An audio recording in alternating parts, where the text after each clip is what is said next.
It was an icon of its era. Sleek and formidable. The ultimate escape artist. It was every stuntman's stunt car of choice. And a ruler on the racetrack. A legend of its time.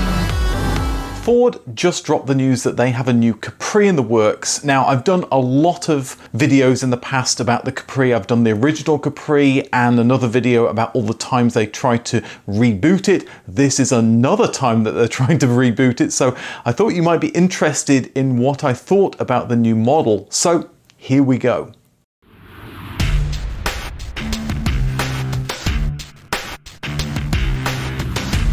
Ford's tagline on the new Capri page is "The legend is back." Well, no, not really. I mean, the name's back, and that's a welcome thing, and the new Capri has one or two elements from the original car, like the round element on the side glass that ended up giving the original car a big blind spot, and will probably do the same thing on the new car. But come on, it's not a Capri, it's an EV crossover that they've slapped the Capri badge on to get people to buy it, like they did with the Mustang Mach-E. I mean, it makes sense for Ford to do this. Customers want crossovers, and Ford's strategy is to move to EVs, and as an EV it'll probably have wicked acceleration. But you wouldn't know that from the marketing material, which leads with, "It's cool." Okay. It's got a 358-mile range. Cool, but not as cool as the 570 litres of boot space, another key feature. Oh, and by the way, it's rebellious too, with a massaging driver's seat. With a feature like that, it's a regular James Dean. And there's nothing more rebellious than a touchscreen that slides to reveal secret storage. Yeah, I'm not impressed. I mean, the Capri 2 was pretty punk, but this car definitely isn't. Those are some of the main features Ford wants to talk about the new Capri, but nowhere on this main sheet does it talk about what customers in the day bought the Capri for. Performance, or at least the promise of performance, because let's remember you could buy an original Ford Capri with a 1.3 litre engine that looked fast, but most definitely was not fast. Everyone was trying to get the 3 litre V6 powered one. So anyway, it's more surprising that the new Capri actually is fast. I mean, it's an EV, and EVs generally are fast now. Hidden at the bottom of the second fact sheet, almost as if Ford is embarrassed about it, is the 0 to 60 times of both models, 6.4 seconds and 5.3 seconds. Not too shabby, and if the raft of batteries give the car a low centre of gravity, it could be a lot of fun. But why not lead with that? The legend is back. And then they've got Eric Cantona trying to sell the car. The original car was sold by Jackie Stewart, an F1 legend.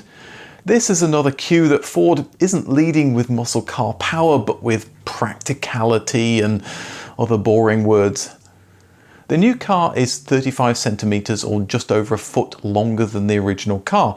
Fair enough, cars tend to grow a bit, well, grow a lot over time. It is, of course, quite a bit taller as well, a whopping 34 centimeters, again just over a foot.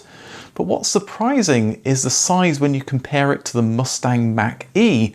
They're both about the same size, which begs the question, why not just rejig the Mustang a bit if you want to sell a new Capri in Europe? Or even better, why not make the new Capri a little smaller, a bit closer to the size of the original car, and because it's taller you have more interior space, and then sell the Capri alongside the Mustang. After all, the Capri was always a European wannabe Mustang.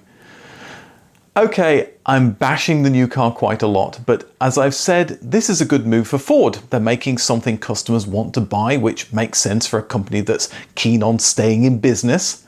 I like the rear design that takes a high-sided boot and turns it into something coupe-like. If I wanted to haul around a few things, I could see myself getting one, but not because it's got a Capri badge on the back. In fact, I'd probably buy one in spite of it having a Capri badge on the back, because I see it as a car cashing in on a beloved brand. I mean, it's a crossover. We have lots of crossovers to choose from, and this doesn't stand out from the crowd other than it looks a bit like a Capri. Oh, sorry, it's got massaging seats and a touchscreen you can hide things behind. The original car was called the car you always promised yourself. How many people will look at the new car and think the same thing? Anyway, that's my quick opinion on the new car. I hope you enjoyed this video.